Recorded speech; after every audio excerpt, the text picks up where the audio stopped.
to bring in Sanjana Rathi, Her Excellency the CyberDiplomat. The floor is yours. Thank you so much. Good morning, everyone.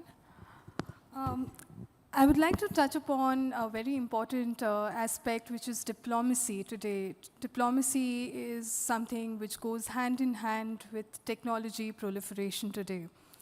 Today, around 60% of the population in Africa is under the age of 25 years of age.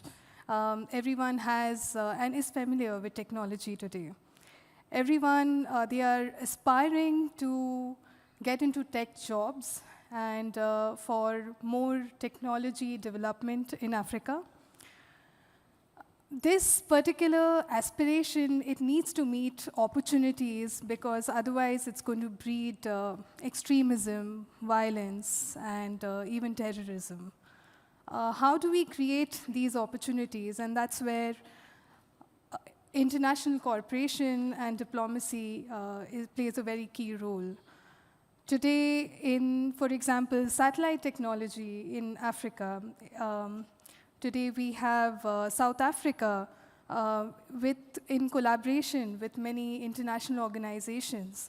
They are able to utilize their talent, their human resources for enabling more technology proliferation, specifically in satellite technology, in cybersecurity, in blockchain technology development, even in drones, the area of drones and counter-drones technology. So diplomacy and international collaboration plays a very important role there. I would also like to touch upon one important aspect, which is on data governance. Today, I think all nations across Africa have data governance policies. There are data regulatory authorities.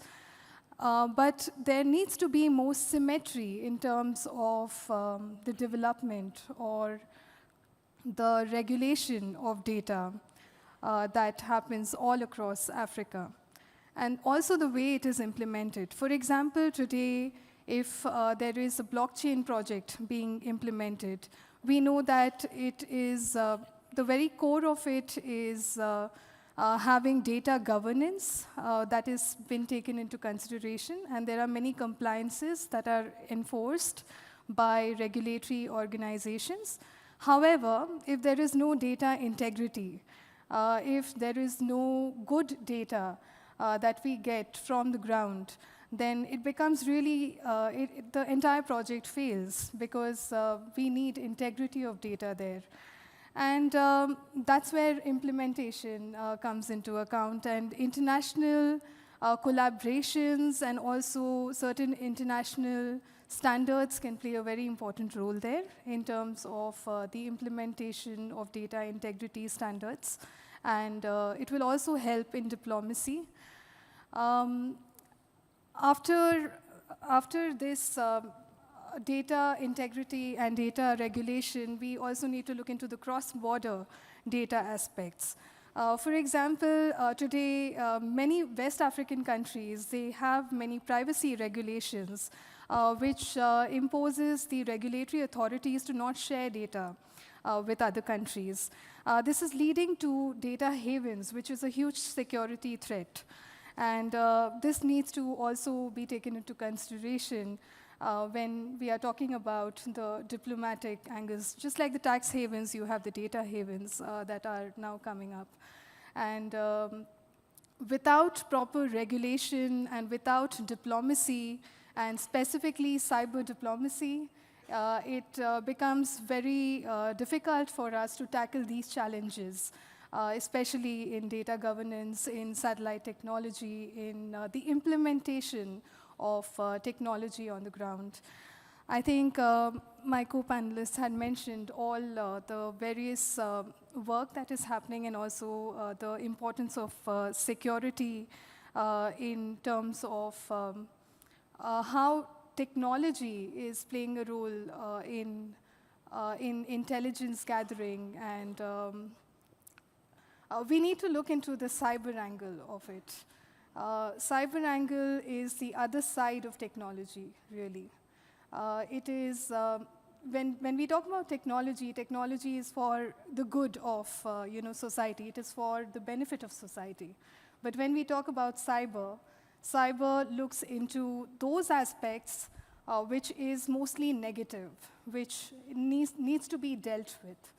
And whether it is cyber crime, cyber attacks happening, cyber warfare, and it needs to be looked into, and we need to strengthen international collaborations, cooperation, regulatory regime, and also the entire, I would say, the standards for technology proliferation, especially from an African perspective. Thank you so much. Thank you very much. Sanjana, we appreciate you sharing insights around cyber diplomacy.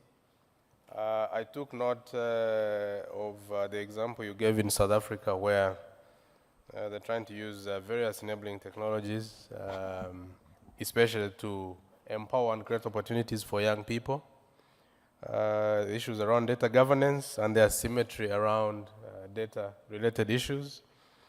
You talked about cross-border data flows and the issue that is emerging now of data havens. Just like we know for many decades we've had specific countries which attract all the finances into their countries.